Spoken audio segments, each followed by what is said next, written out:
Okay, got it. Wow, that's loud.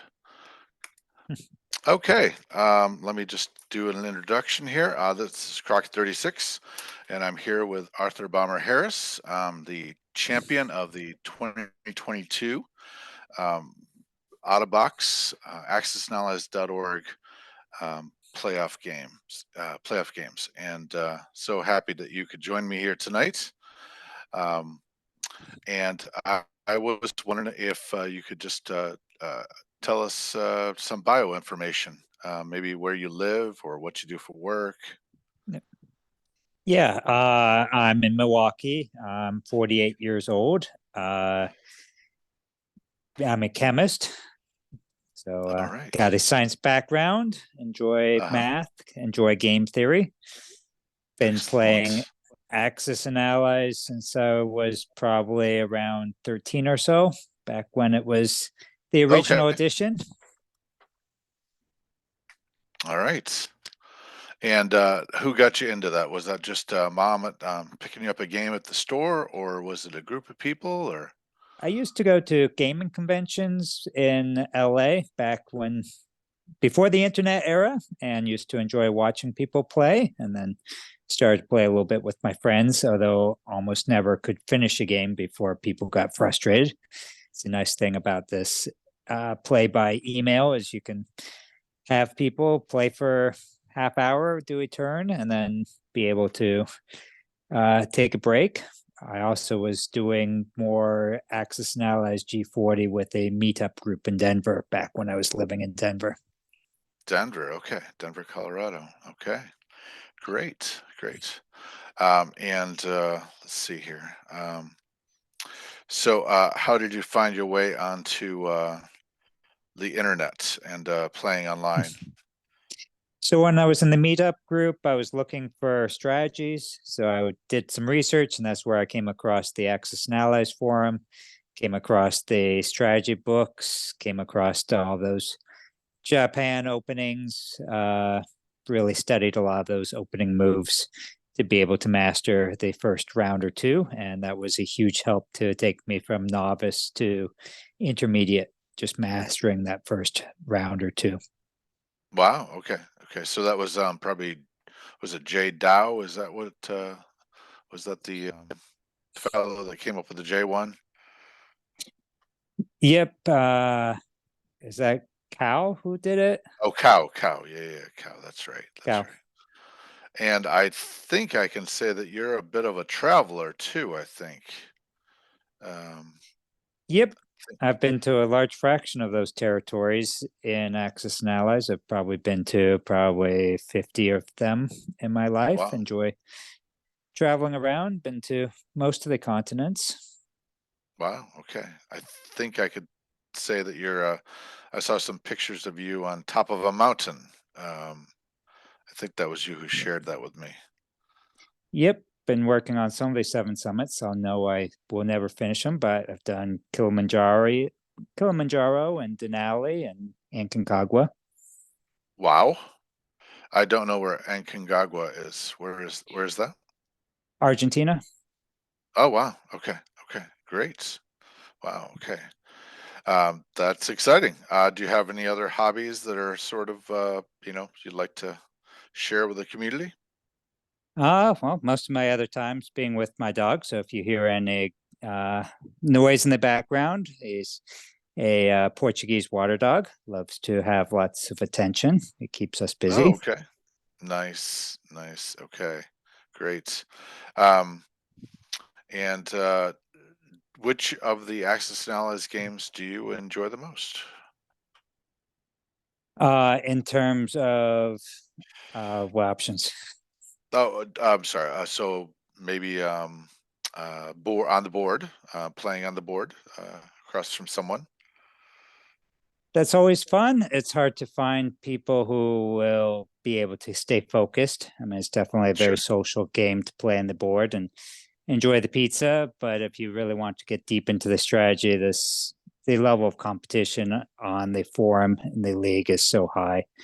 There's Sure. some players there are just off the charts. Sadly, most of them moved away from the out of the box version. You have people like Adam, who entirely play balanced mod or other versions, and their gameplay is just insanely good.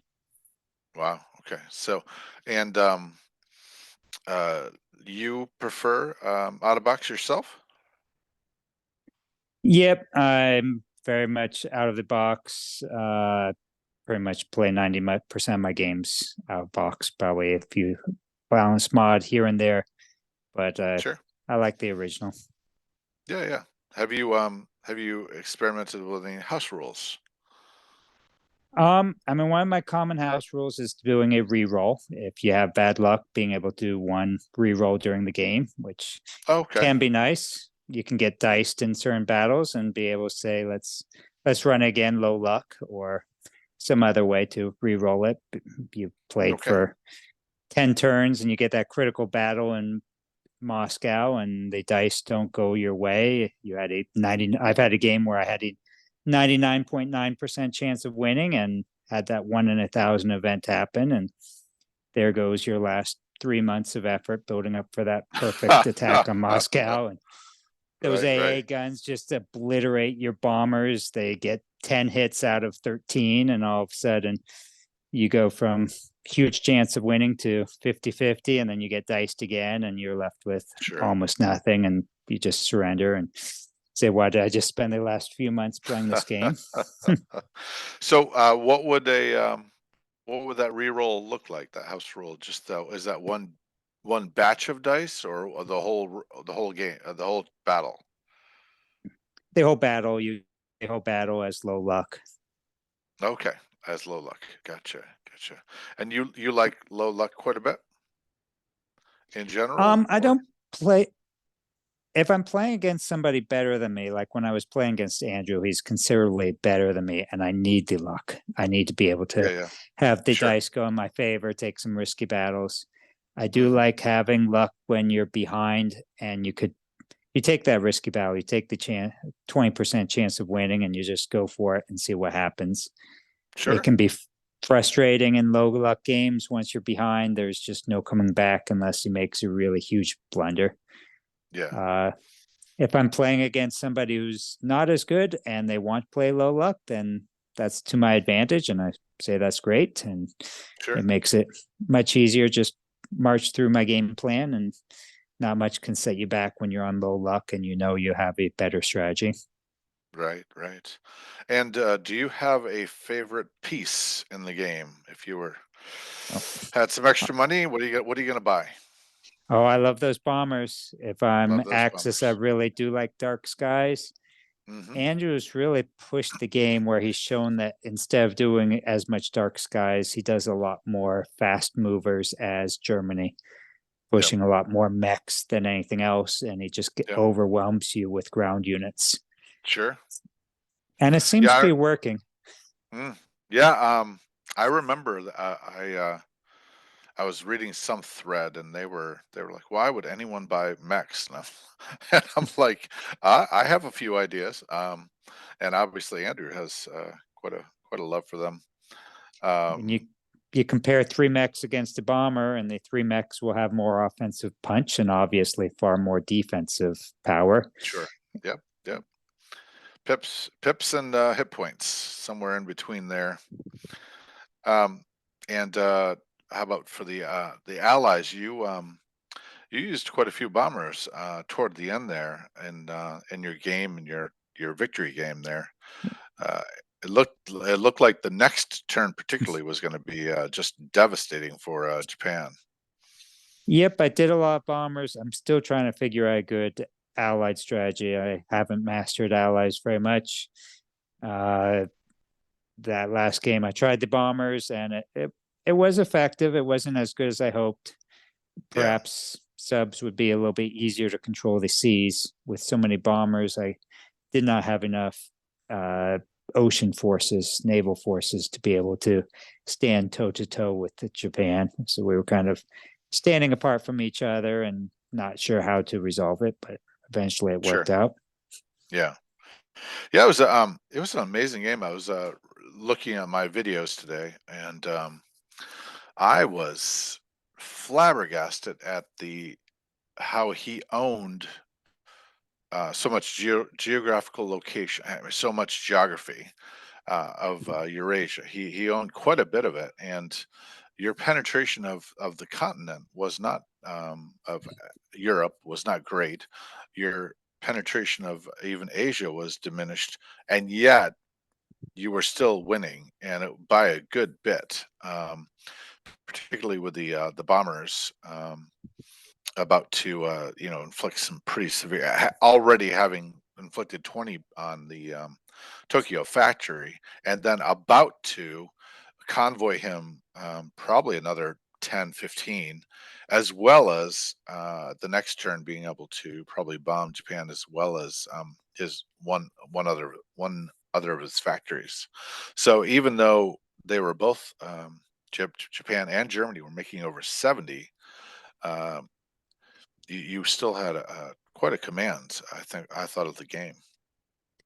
And bombers really made a huge difference in the game against Andrew. I had incredible luck after Moscow fell, and it was a very close game with me trying to hold on to the Middle East and then get a foothold into Western Europe. I bombed his factories time after time, and I got really lucky on the dice. And I think that bombing runs made the difference, being able to inflict so much damage on his factories without being shot down. I think each Yeah, yeah, turn was maybe doing 15 production units of swing, which is a lot in this game. yeah. Absolutely, absolutely. Huh. So, do you ever go to tournaments, or do you have an ambition to do that? You are just satisfied with where you're at right now. I haven't been to any tournaments for decades. Oh, you I did. think You did. Yeah. I think the gameplay on this Axis and Allies forum is just so high that you have that ability to battle calc so many options to gameplay. When I Sure. was preparing for Andrew, I practiced against another person online, trying out different strategies of what would work over the first few turns to try to find some flaw in Andrew's strategy. And so could be able to try things out and have that perfect strategy to counter his J1 opening. Yeah, he's since abandoned that. I mean, I haven't caught up with the game that he played with you after your championship, and I haven't caught up with. But I did watch up to 6 rounds of your game with Andrew, and then I watched all of your and reviewed all of your game uh, with my games, um, and I was impressed by your. You had that multi-round attack on the fleet in uh, in the game with Andrew uh, that took out half the Japanese Navy, and you did not get lucky the first 2 rounds. Oh my goodness, I was like, wow, he just sent all those planes, and they got 0 hits. They went down in flames, and then the Anzac came in and did the job. Um, So that was and I actually queried Andrew about that, and he was like, oh, that was a surprise, um, and that was quite a moment. I know you've talked about TUV and keeping an eye on TUV, and that was not necessarily a good TUV swing for you, total unit value, but when you take off half the Japanese Navy, that's got to make a difference in the Pacific. I was getting desperate by the time the Anzac turn came around. If I got diced on that final attack out of the three waves, I probably would have given up that battle. The Yeah. British one went so poorly. The American Oh didn't go well. British got completely no. diced, and fortunately, Anzac got lucky and got me back in the game. If I had gotten diced there, I probably would have surrendered. Yeah. Yeah. That was intense. I don't know if you've seen my video review of it, but I reacted in an excited fashion. I was like, "No," and then yes. um, and then the my game, he had that moment with the Yunnan battle that I think it was Yunnan or it was Hunan, where he attacked, and I thought, well, this is a little crazy because he knows how many casualties he's going to take, and then I thought, well, it's a raid. He's just going to retreat, and he lost so many planes in that battle. I'm not sure you remember it, but I it I was remember it completely yeah, changed the whole outlook of the whole game. Once he lost so many planes in that, he did not have enough to keep off the Allied fleet. He got quite unlucky in that battle. It probably was something he needed to do. China was completely out of control. And once China recaptures all of their land, then Japan's economy is wrecked. And so at some sure, point you have to make the decision. Are you going to keep fighting against them, or do you cut your losses and run away so you don't lose more units? And sure, that was kind of his last turn where he could attack. After that point, it would not make sense to keep doing a war of attrition with China. right, right. Hmm. Yeah. So, if you were to, summarize your victory against my game, how would you just succinctly put your allied strategy in that? I mean, I'm assuming KJF killed Japan first, um, and then you were trying to get to the Carolines, I think, and he held you off there, and that was one of the reasons why the planes weren't available is because they were out on Caroline, um, defending and keeping you off until I think around 7 or something like that. But how would you describe your victory strategy with the Allies? I often go for more of an economic victory if I know I can keep my economy more than the opponent. If I can keep India alive, if I can keep the Middle East alive, and I can do enough trades to make it expensive for the Axis, eventually you get an economic victory where just that a little bit of extra production per turn for the Allies overwhelms the Axis eventually. Right, right. And I think at the moment, the last time I looked at it, I try to keep an eye on players in the tab notes. I think you were up by 600 total unit value, and up by about 70 units before the big Moscow battle. The actual income looked about similar, very similar, very close, but then counting about the bomb damage that was being inflicted on Japan, it was that dropped it right away, and that was only the beginning of the disaster that was about to befall asymmetric warfare. So I think if I were to summarize, I would say that you kept North Africa, you kept London, you played a strong defense of Moscow, and he never broke in there.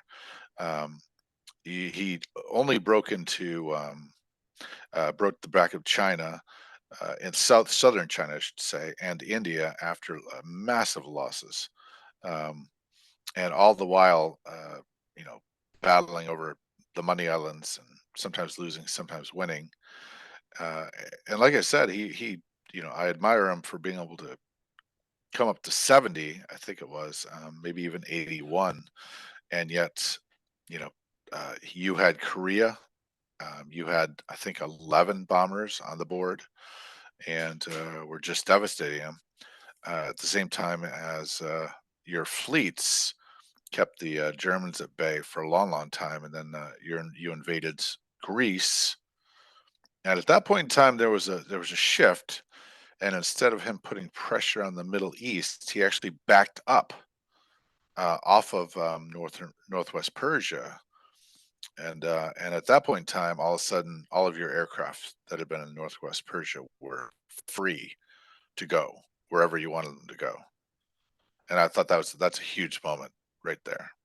Big shift. Greece, Greece is such a powerful position. If you can get a big force there and you can get reinforced, it's difficult for the Axis to get too close to it. You can easily shuttle your fighters between Greece and Moscow. It's such a powerful location to disrupt everything for the Axis, and then they start being afraid of losing Rome. They start being afraid of lots of expensive territories falling. It just Yeah, is a real weak point if you can get in there. sure.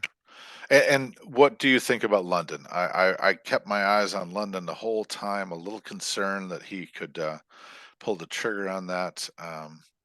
You didn't seem concerned. Yeah, it was something that I should have put a few more units in there earlier. It was something by the end I was starting to worry that he could have his attack pivot to London. It's one of my tactics when I'm Axis and things are going rough. Have enough bombers and be able to build a few transports, and all of a sudden London falls in this late game. London easily falls by sometime towards turn 10 or 12 if you've built up a good Axis fleet and then just need a couple of transports to capture the capital and completely change the game. Yeah, big time, big time. And if you were to point to,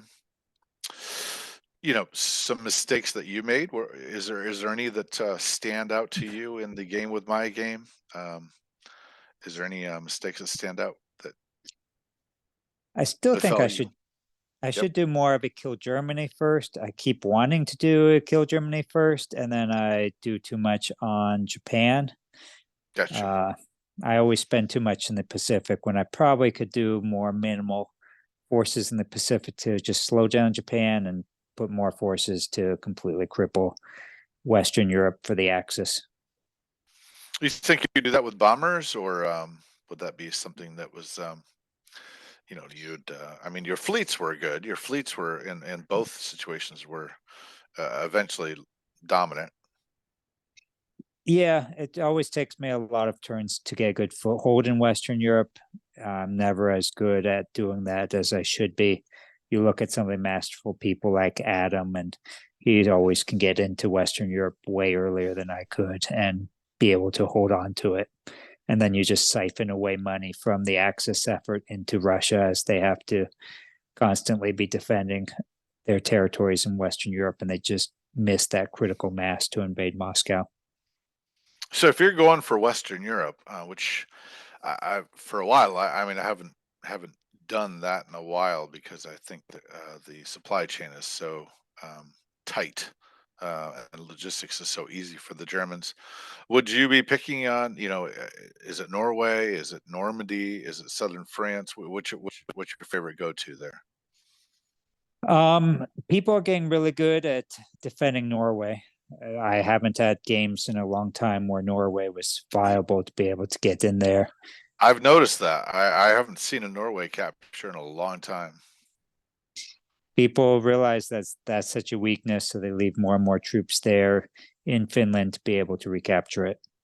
Sure, sure. Hmm, I wow. tend to do Normandy more often than Greece, but Okay. both is viable once you're in Greece. If you can make sure it doesn't get recaptured right away, it's very hard for any Axis unit to get close to it. Normandy has the advantage that you can transport so many troops across from the UK. You can just Sure. shuttle so many troops to reinforce right away. There's a you don't get more sort of efficient than if you have a good fleet there and the Brits can just walk onto those American transports. Suddenly you've squared the circle, and the getting people ashore is much easier, even if it's a delayed turn. Um, so, are you are you excited about the? Oh, sorry. Let me also ask you. Being generous here, I thought my game, despite some mistakes early on, uh, did a masterful job of like I said, eventually. Um, I mean, yellow was everywhere, and most of China, India. Uh, I mean, gray was everywhere. Eurasia itself looked like an Axis paradise, except sort of the crucial areas. But can you point to a couple of? Can you critique my game a little bit, being generous here, but also noting maybe a couple of mistakes you made, as well as a couple things you did well? I mean, I think it's hard with that bid. Once you get China out of control, it's very hard to get them back down again. And I got China to be reinforced and stronger, um, be able to combine forces there, and made it very expensive for him to be able to destroy the China stack. And that was the game changer, is how much he had to sacrifice to get China down. Gotcha. Hey, do you have any idea who came up with the Russian planes flying in there, flying into Yunnan? I mean, it's something that's always been considered. It's just normally the bid was much lower when you only had a 20-point bid. You couldn't afford to have a couple extra planes for Russia and have subs and everything else. It's only Sure. been when the bids has exceeded 40 and now getting into 50, 60 range that you could say, yeah, I could buy two extra fighters for Russia and the infantry on Yunnan, make this work and still have enough money for the UK to punish in Western Europe. And that's an Andrew thing, right? I mean, I don't think that was sort of the normal bid until Andrew sort of popularized that. Is that correct? I remember when I started, I think typical bids were towards 15 to 20. Yes. Yes. Yep. I mean, when Andrew said it last year in my interview with him, I was shocked. I'm so surprised that someone was giving $60, and every table topper that I mentioned that to is just can't believe it. They're dealing with 20s, but yeah, that's fun. BattleCalc really changes it for the play by email, that you could calculate every option. You're not going to leave a stack that's going to have any chance of losing. You could calculate exactly how many forces you need. Andrew's masterful at being able to calculate 2 or 3 turns away how many forces he needs to capture Moscow and see whether the numbers add up or not. You have so Right. much more options in play by email than in face to face, where you look at the size of the stack and say, yeah, I think I have a chance. Let's just go for it. Sure. Sure. Hmm. Wow. Are you excited about the Renegade? I might call it. Let me be the first to call it the third golden age of Axis and Allies with the Renegade reprints and all these new games coming out too. It's good that more people are getting into these games. I haven't had time for a face to face game for a long time. It gets harder and harder, so it's nice having that hour before going to bed to be able to do a couple turns Right. online. Now you said, and Andrew said it, and I'm pretty sure you're confirming it, that when you're playing a online game, you're going to do a local practice round. That you're guessing what the opponent will do. You're sort of just mapping it out and trying to see what's around the corner. Is that correct? When I'm playing against the top level competition like I do in the later parts of these tournaments, absolutely. I do a practice turn, see what happens, make sure I didn't leave anything weak, check to see when the other players had their turn that they can't take advantage of something. And it makes a huge difference Sure, trying to sure. avoid a couple mistakes in a game. Yeah, yeah. And who can you name some names and tell me who you think is the best of the best? And yeah, even if you play these various ones, balance mode or out of box, who's the best? Adam, I think, has got to be one of the very top in the game. He took a while off, and I see him back playing again. I think he's more of a balance mod player. Of the people regular doing out of box, Andrew was by far the best I see in this tournament. Farm Boy is playing, and I think he was the number 2 seed in this current year's tournament. He's an extremely strong player. I haven't followed his recent evolution of his strategy, but he's a great player. And then remaining in this tournament is Ostello, or however Yeah, you pronounce. Is Sure. his name. We played Oistello. Yeah, yeah. we played earlier, maybe a year and a half ago, and he beat me both as Axis and Allies. He I just see. crushed me in both games. Wow. Now, when you say crush, are we talking less than? Would you call being resigning before turn 10? Is that sort of your definition of crushed, or So just victory points or something? I had one game where I was trying to remember which side I was. I think I was Allies and had bad luck in Egypt on the first turn. Ah, And probably by turn two or probably turn two, he had captured Egypt and there was no chance of getting it back. I oh think I wow. might have surrendered at the end of turn two. Just Sure, sure. Boy, domination. And then when I was playing Axis, he had such strong control of both Moscow and the Middle East that there was no way that I could make any progress for Germany. And meanwhile, he wow. had really good control of India, so Japan couldn't make any progress either. And Huh. just after turn 8 or 9, I just realized I could not make any progress anywhere on the map for Axis. And even though I was still quite alive and strong, I had no chance of ever catching up in the game.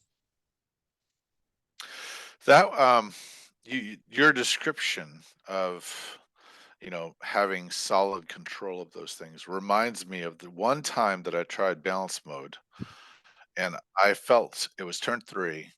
And I looked around, and I had control of every one of those areas, and I didn't have control of other areas, and Japan was making more than the US, and Germany was making more than the US, and I went, you know, I don't think it's worth it for me to continue playing this, and I'm not kind of interested in this game when I could have control of India, Moscow, Egypt, London, and the United States, and I'm losing badly. I often do a economic victory if I can get my Axis forces into the Middle East, even without having to take Egypt. And meanwhile, Moscow is turtled down and being strategically bombed. Sure. It's so much income for Germany that eventually it's going to be a victory. Yeah. So we know that you prefer the Axis. Do you have a nation that you prefer to play on the Axis? You Japan or Germany more? Germany, definitely Okay. Germany. I love being able to get down to, they think they're going to worry about battle in Moscow, and I pivot down into the Middle East, Yep. get some income there, and then swing the forces back up to take out Moscow. And this is all the while. I think you did this against me. That you buy bombers, and you either place them in Western or in Southern Italy, and you just I mean, it's just so hard for the Allied ships to get anywhere near the coast because from those two locations, they're somewhat vulnerable to German bombers. Is that Yep, if you correct? if I can build up towards 15 bombers by the mid game, it can project power in so many directions. I can repel a Wow. landing force in Western Europe. I can threaten Moscow. I can threaten Middle East, and I can make sure that the Allies invest heavily in their fleet. And Hmm. that much mobility out, it makes the Allies not be able to keep up with enough forces to defend in every front. Now, you probably know that BBR has actually nerfed the bombers, making them cost a little more, and I believe they roll 2 dice at 2. So there's a sense of, yeah, okay, hip. You could actually, score 2 hits, but you're not rolling the fours, you're rolling twos. So that's a pretty interesting little. So is there any beef you have with the current rule set where you might say this could be improved? Any beefs that you can think of that you would be like, one rule could balance it, or this piece is overpowered? I mean, you have the cruiser that's just completely useless, and you never build a Sure. battleship. It's sad that there are a fair number of pieces that you don't build much of during the game. That's true. Uh, so cruisers need help. It does help if you had Marines, and the balance mod does make cruisers worth it again. Huh. Okay. I didn't realize that. And then you said something about subs. Feel free to just tell a love story to subs because I'm a big fan of subs myself. How do you like to use subs? Subs are very powerful both on defense and on offense. That if you have four subs versus three destroyers, even on defense, those subs are competitive. And then on offense is clearly the advantage for the subs over destroyers. Mhm. When you're going against Japan, you often have an economic battle where if you could be trading a sub for a destroyer and you can suck out a lot of the income for Japan. You could force them to have to attack your subs that are doing convoy raids, then you destroy their destroyers and with a sub and some planes, and then they have to repeat the process. And you could be Yeah. taking half of their money out by doing these exchanges every turn. Plus, it gets harder and Nice. harder for Japan to build destroyers. If you can make it difficult for them to build fleet in Sea Zone 6 next to Tokyo, then they can't get enough destroyers out there to counter your exchanges you're doing in the money islands. Right. Hmm. And are you Andrew's quite taken with Caroline Islands and trying to get to there. Are you of the same opinion that Carolina is that central and that important, or is 54 going to be enough for you? Carolines is so critical in limiting Japan. Once you get to Carolines, then they have to respond to it. They cannot be as active elsewhere in the board. They have to be able to be off the coast of French into China to be able to go back to Sea Zone 6 next to Tokyo or Sure. threaten you as soon as you can get Carolines and hold it. It's a massive change. Very good. Hmm. One of the Carolines. tactics against Andrew is you lure him down to Java. You make him respond where he needs to move his fleet down to Java. And because it doesn't have a Navy base there, you can then jump your fleet towards Tokyo, and it takes too many turns to move your fleet back from Java towards Tokyo. It takes 3 turns to get back there instead of one or two. And he's so out of position, you can take advantage of that. Okay, so just to rewind on that, so you're saying some sort of naval engagement that requires the a large fleet. He moves it down to Java to maybe to protect transports and the Money Islands, Yeah. and meanwhile, because you're in Carolines, you go to Sea Zone 6, and it still takes them 2, 3 turns to get back to Sea Zone 6 to think about attacking you. Is that correct? I'm trying to remember the U.S. territory that's in the Western Pacific that originally has a air base there. That then you can There's Wake and Midway. wait. And you did Yeah, Johnson on the southern side, and it's then Guam in the east. Yeah, in the east. Midway's the further west one. No, Wake is the one Wake that's is west of west. yes, west of Wait, Hawaii. what? So And you you did can, put some you did put some planes in Wake once, and I was curious about that. I was like, it's turn one, and I was like, why is he putting planes there all by themselves? yep. Sometimes it was by mistake.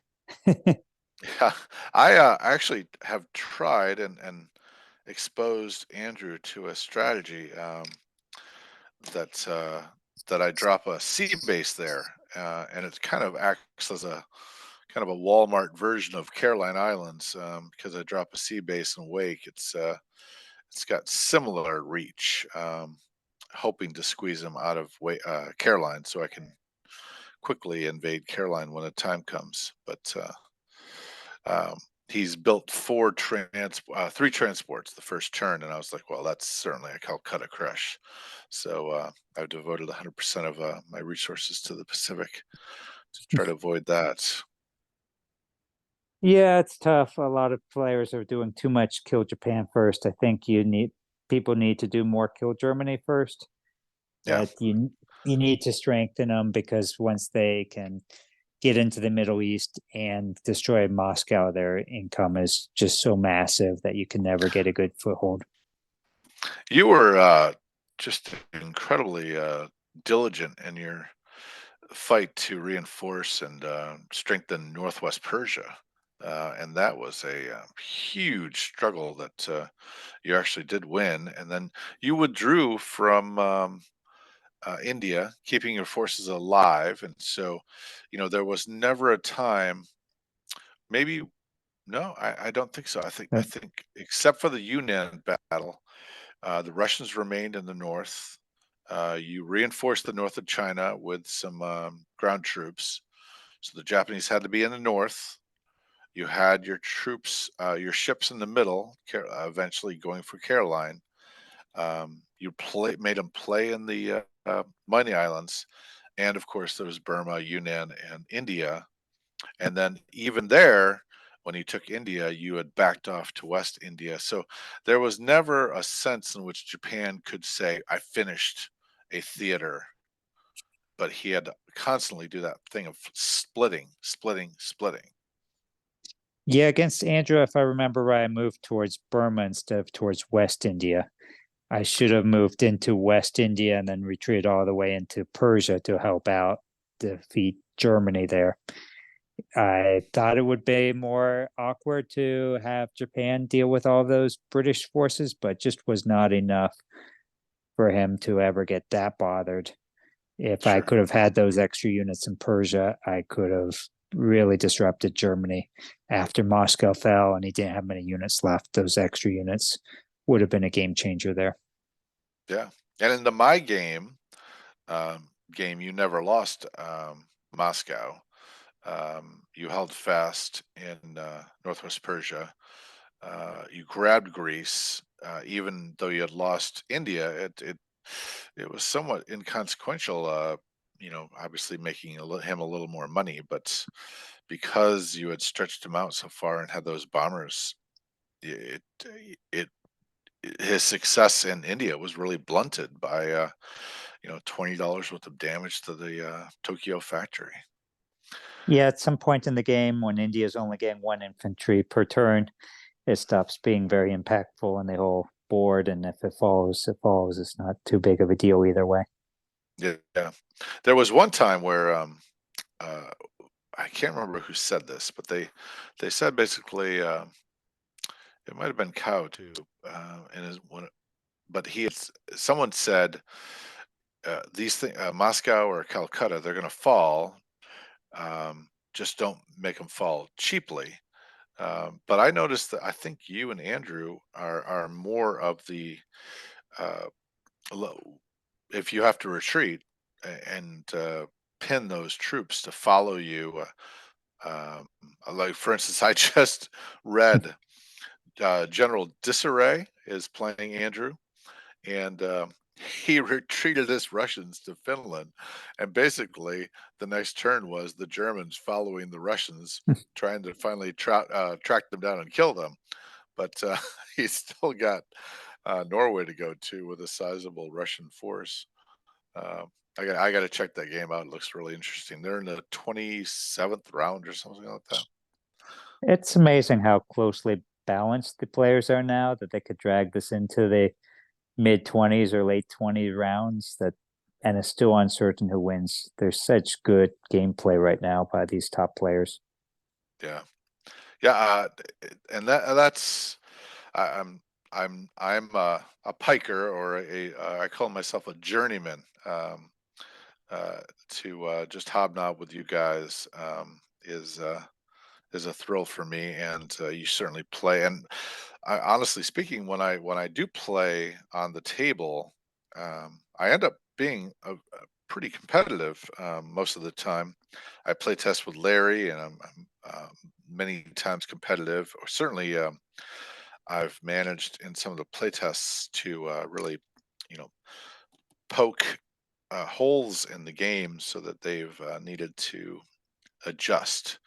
So, hobnobbing with you guys has been very beneficial, and I've learned a lot. And some things that I didn't, you know, think of as important, like we're all there's a Western tradition of find the enemy, engage in a big battle, and you guys in general don't do that. You in general you avoid the big battles, as far as I can see. For instance, in your game with my game, you had the initial battles in turn one. You had a battle in Yunnan that was a huge one against my game, and then you had a battle for 93 where you took out the Italian fleet, and then it was the Battle of Moscow. That was it. The rest were skirmishes and maneuvers. That's the new game, is so much on the skirmishes, trying to get a couple TUV advantage here and there each round and try to get a little bit better economy than the other opponent and trying to slowly eke out the advantage over 15, 20 turns. It's so much different than when you're doing face to face and you just build a massive stack. You're right there next to Moscow on turn 8, and you just say, let's roll the dice and see what happens. Right, right. Now tell me, just talk to this is Allied headquarters. That's what I call my channel. So as far as the allies go, which nation do you prefer to play? America's the one that you actually have a lot of choices of what to do. Everybody else is kind of pegged in there and what they do, and you don't Yes. have too many options for UK, and China's just struggling to stay alive. Anzac's just playing a contributor role. Maybe you could sneak in a transport to cause some economic damage. But it's America's the one where you actually get to have some decisions. Sure. And as America, as the allies, um, what are you looking to? What would you be looking to do? Well, I'm sorry. Let's take it back. As far as money goes, if you're the allies, when do you know you're winning? What's the differential? Usually they're headed toward Yeah. the axes are headed toward about 145. Where do you want to be as the allies?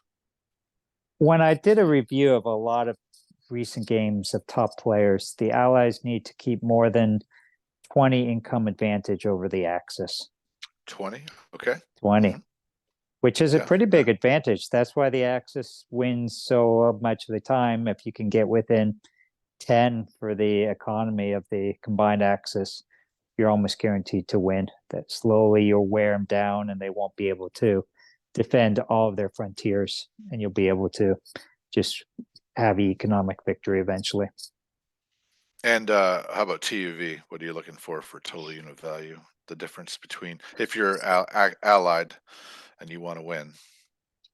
I mean, a lot of that income does match TUV. If you're able to really control a lot of territories, it's usually because your unit value is good. So I find the income be a lot more representative than TUV. Okay, sure. What about pieces? Are you looking for piece count? I know. I mean, we all know that the allies have to buy expensive pieces.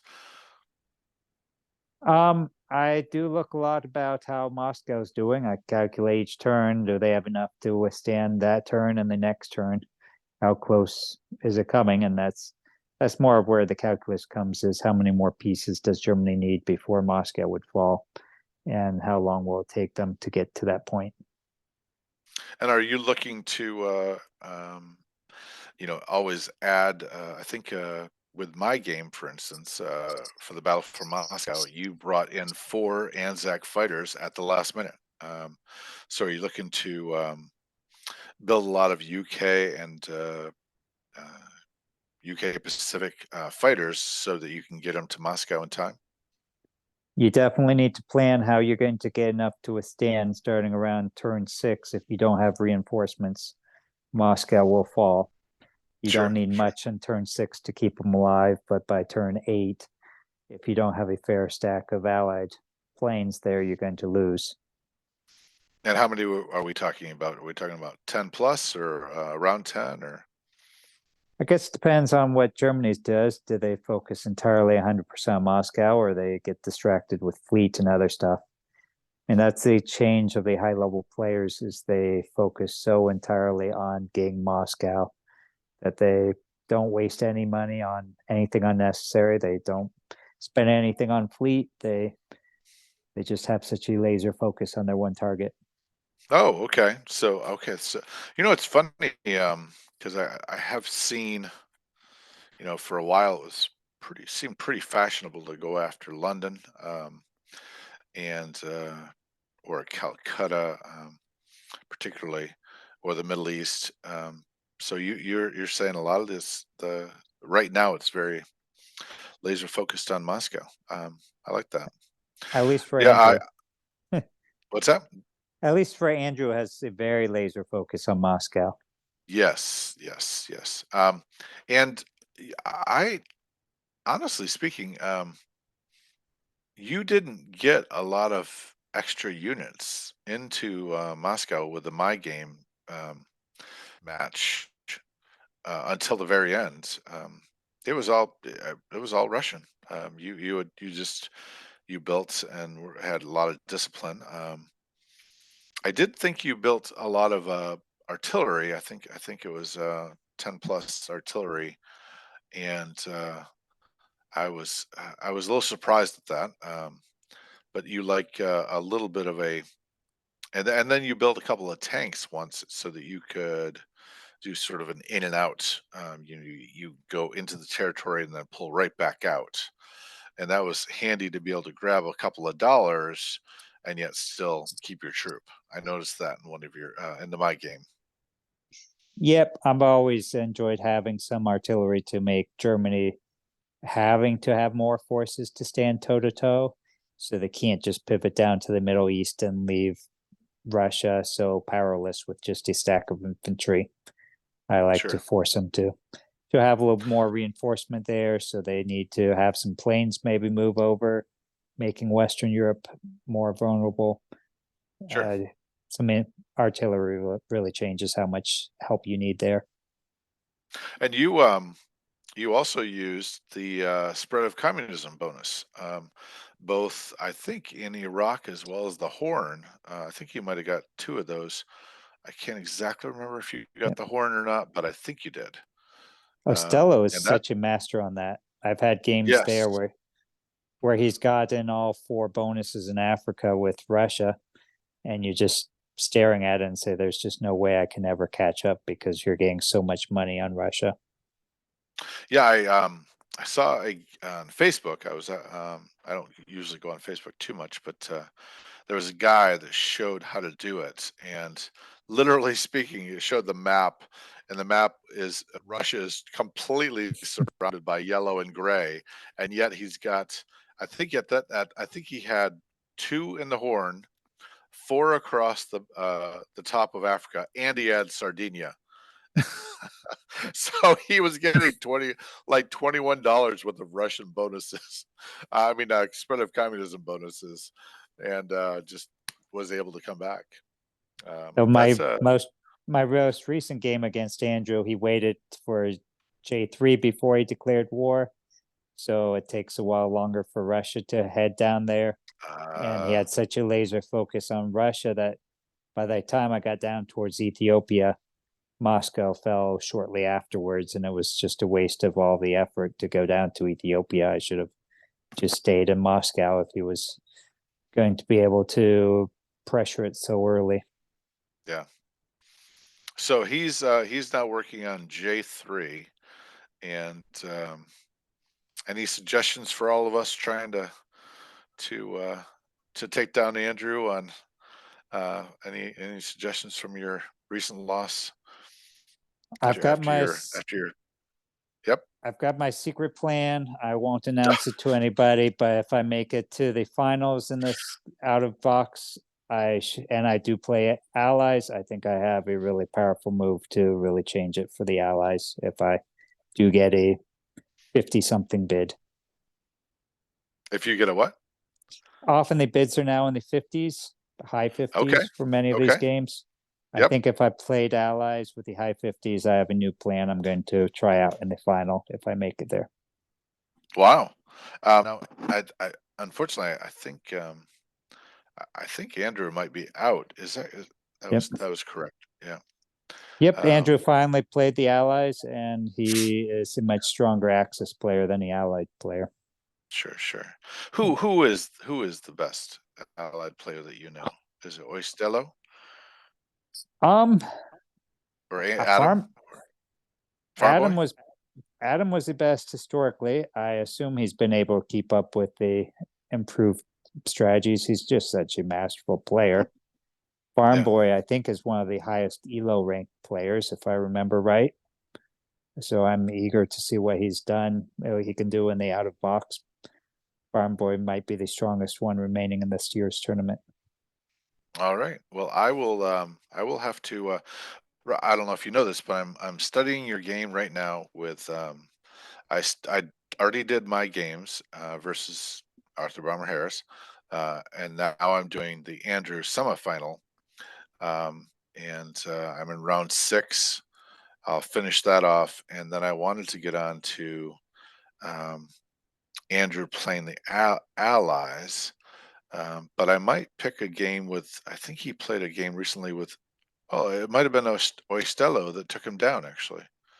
Um, Yep, Andrew had some bad luck and then made some small mistakes and then decided to just end it, try a risky yep, battle and see what happened in Tokyo, and it didn't work out. sure, sure.